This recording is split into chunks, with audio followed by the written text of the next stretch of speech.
Вы на канале Сказки-рассказки. Здравствуйте, дорогие ребята! Послушайте сказку, которая называется «Царевна-лягушка». В старые годы у одного царя было 3 сына.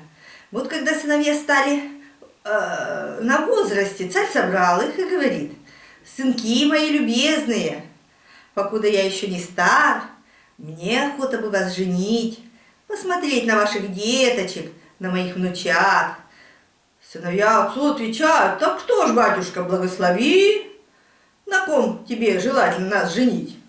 «Вот что, сынки, возьмите по стреле, выходите в чисто поле и стреляйте. Куда стрелы упадут, там и судьба ваша». Сыновья поклонились отцу, взяли по стреле, вышли в чистое поле, натянули луки и выстрелили. У старшего сына стрела упала на боярский двор, подняла стрелу боярская дочь. У среднего сына упала стрела на широкий купеческий двор, подняла ее купеческая дочь. А у младшего сына Ивана-Царевича стрела поднялась и улетела сам не знает куда. Вот он шел, дошел до болота. Видит, сидит лягушка, подхватила его стрелу. Иван-Царевич говорит ей: «Лягушка, лягушка, отдай мою стрелу». А лягушка ему отвечает: «Возьми меня замуж». «Что ты? Как я возьму себе в жены лягушку?» «Бери, знать, судьба твоя такая». Закручинился Иван-Царевич. Делать нечего, взял лягушку, принес домой. Царь сыграл 3 свадьбы. Старшего сына женил на боярской дочери, среднего на купеческой, а несчастного Ивана-Царевича на лягушке. Вот царь позвал сыновей: «Хочу посмотреть, которая из ваших жен лучшая рукодельница. Пускай сошьют мне к завтраму по рубашке». Сыновья поклонились отцу и пошли. Иван-Царевич приходит домой, сел и голову повесил. Лягушка по полу скачет, спрашивает его: «Что, Иван-Царевич, голову повесил? Или горе какое?» «Батюшка велел тебе к завтраму рубашку сшить». Лягушка отвечает: «Не тужи, Иван-Царевич, ложись лучше спать, к утру вечера мудренее». Иван-Царевич лег спать, а лягушка прыгнула на крыльцо, сбросила с себя лягушечью кожу и обернулась Василисой Премудрой, такой красавицей, что и в сказке не расскажешь.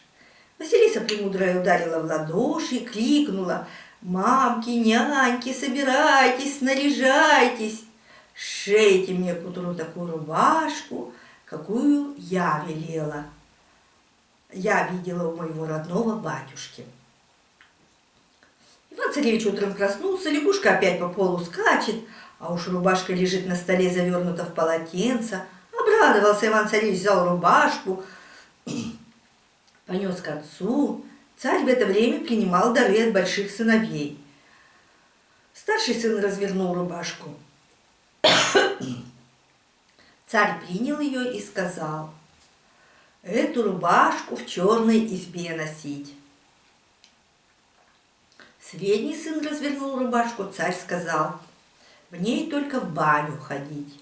Иван-Царевич развернул рубашку, изукрашенную златом серебром, хитрыми узорами. Царь только взглянул: «Ну вот, это рубашка, в праздник ее надевать». Пошли братья по домам. Те двое и судят между собой.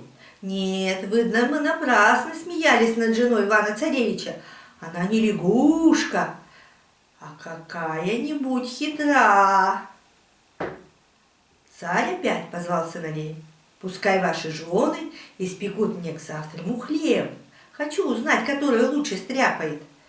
Иван-Царевич голову повесил, пришел домой. Лягушка его спрашивает: «Что закручинился? Он отвечает: надо к завтраму испечь царю хлеб. Не тужи, Иван Царевич, лучше ложись спать, утро вечера мудренее. А те невестки сперва-то смеялись над лягушкой, а теперь послали одну бабушку за двореньку, посмотреть, как лягушка будет печь хлеб. Лягушка хитра, она это смекнула, замесила квашню, печь сверху разломала, да прямо туда в дыру всю квашню и опрокинула. Бабушка задворенька прибежала к царским невестам, все рассказала, и те также стали делать. А лягушка прыгнула на крыльцо, обернулась Василисой Премудрой, ударила в ладоши: мамки, няньки, собирайтесь, снаряжайтесь, испеките мне к утру мягкий белый хлеб, да какой у моего родного батюшки ела. Иван-царевич утром проснулся, а уже на столе лежит хлеб, изукрашен разными хитростями, по бокам узоры печатные, сверху города с заставами. Иван-царевич обрадовался, завернул хлеб в ширинку, понес к отцу. А царь в то время принимал хлебы от больших сыновей. Их жены-то поспускали тесто в печь, как им бабушка задворенька сказала, и вышла у них одна горелая грязь. Царь принял хлеб от старшего сына, посмотрел и отослал в людскую. Принял от среднего сына и туда же отослал. А как подал Иван-царевич, царь сказал: вот это хлеб, только в праздник его есть. И приказал царь 3 своим сыновьям, чтобы завтра явились к нему на пир вместе с женами. Опять воротился Иван-царевич домой не весел, ниже плеч голову повесил. Лягушка по полу скачет: ква-ква, Иван-царевич, что закручинился? Или услыхал от батюшки слово неприветливое: лягушка, лягушка, как мне не горевать? Батюшка наказал, чтобы я пришел с тобой на пир, а как я тебя людям покажу? Лягушка отвечает: не тужи, Иван-царевич, иди на пир один, а я вслед за тобой буду. Как услышишь стук да гром, не пугайся, спросят тебя, скажи: это моя лягушонка в коробчонке едет. Иван-царевич и пошел один. Вот старшие братья приехали с женами, разодетыми, разубранными, нарумяненными, насурмленными. Стоят, да над Иваном-царевичем смеются. Что же ты без жены пришел? Хоть бы в платочке ее принес. Где ты такую красавицу выискал? Чай все болото исходил. Царь с сыновьями, с невестками, с гостями сели за столы дубовые, за скатерти браные пировать. Вдруг поднялся стук да гром, весь дворец затрясся. Гости напугались, повскакивали с мест. А Иван-царевич говорит: не бойтесь, честные гости, это моя лягушонка в коробчонке приехала. Подлетела к царскому крыльцу золоченая карета о 6 белых лошадях, и выходит оттуда Василиса Премудрая. На лазаревом платье частые звезды, на голове месяц ясный. Такая красавица, не вздумать, не сгадать, только в сказке сказать. Берет она царевича Ивана за руку и ведет за столы дубовые, за скатерти браные. Стали гости есть, пить, веселиться. Василиса Премудрая испила из стакана, до последки себе за левый рукав вылила, закусила лебедем, до косточки за правый рукав бросила. Жены больших-то царевичей увидали ее хитрости и давай тоже делать. Попили, поели, настал черед плясать. Василиса Премудрая подхватила Ивана-царевича и пошла. Уж она плясала, вертелась, всем на диво. Махнула левым рукавом, вдруг сделала все озеро. Махнула правым рукавом, поплыли по озеру белые лебеди. Царь и гости диву дались. А старшие невестки пошли плясать, махнули рукавом, только кости гостей забрызгали, махнули другим, только кости разлетелись. Одна кость царю в глаз попала. Царь рассердился и прогнал обеих невесток. В ту пору Иван-царевич отлучился потихоньку, побежал домой, нашел там лягушечью кожу и бросил ее в печь, сжег на огне. Василиса Премудрая возвращается домой. Хватилась, нет лягушечьей кожи. Села она на лавку, запечалилась, приуныла и говорит Ивану-царевичу: «Ах, Иван-царевич, что же ты наделал? Если бы ты еще только 3 дня подождал, я бы вечно твоей была. А теперь прощай, ищи меня за 3 земель в 30 царстве, у Кощея Бессмертного». Обернулась Василиса Премудрая серой кукушкой и улетела в окно. И Иван-царевич плакал, поплакал, поклонился на 4 стороны и пошел, куда глаза глядят, искать жену Василису Премудрую. Шел он близко ли, далеко ли, долго ли, коротко ли, сапоги проносил, кафтан стер, шапчонку дождик иссек. Попадается ему навстречу старый старичок. «Здравствуй, добрый молодец, что ищешь, куда путь держишь?» Иван-царевич рассказал ему про свое несчастье.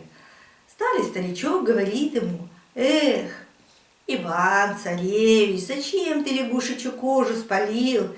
Не ты ее надел, не тебе ее было снимать». Василиса Премудрая хитрее и мудрей своего отца уродилась.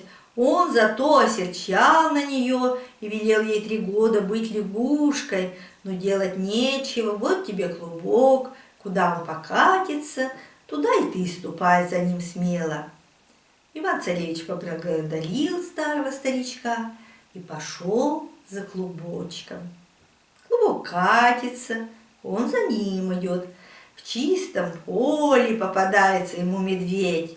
Иван-царевич нацелился, хочет убить зверя, а медведь говорит ему человеческим голосом: «Не бей меня, Иван-царевич, когда-нибудь тебе пригожусь».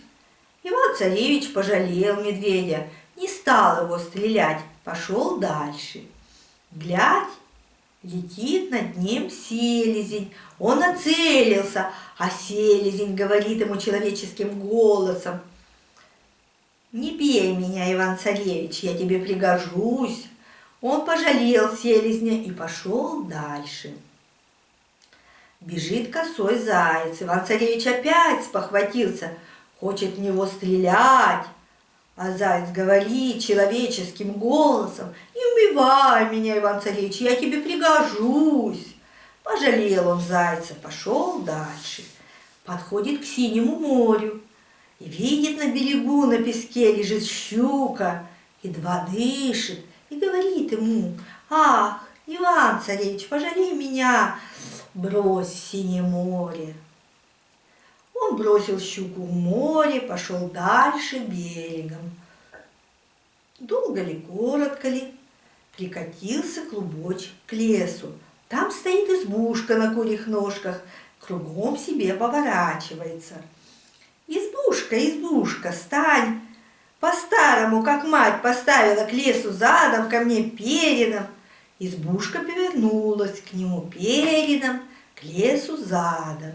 Иван-царевич зашел в нее и видит, на печи, на 9-м кирпичи лежит баба-яга, костяная нога, зубы на полке, а нос в потолок врос. «Зачем, добрый молодец, ко мне пожаловал?» — говорит ему баба-яга. «Дело пытаешь или от дела лытаешь?» Иван-царевич ей отвечает: «Ах ты, старая хрычевка! Ты бы меня прежде напоила, накормила, в бане выпарила, тогда бы и спрашивала. Баба-яга его в бане выпарила, напоила, накормила, в постель уложила». Иван-царевич рассказал ей, что ищет свою жену Василису Премудрую. «Знаю, знаю, — говорит ему баба-яга, — твоя жена теперь у Кощея Бессмертного. Трудно ее будет достать, нелегко. с Кощеем славить. Его смерть на конце иглы, та игла в яйце, яйцо в утке, утка в зайце. Тот заяц сидит в каменном сундуке, а сундук стоит на высоком дубу. И тот дуб Кощей бессмертный, как свой глаз бережет.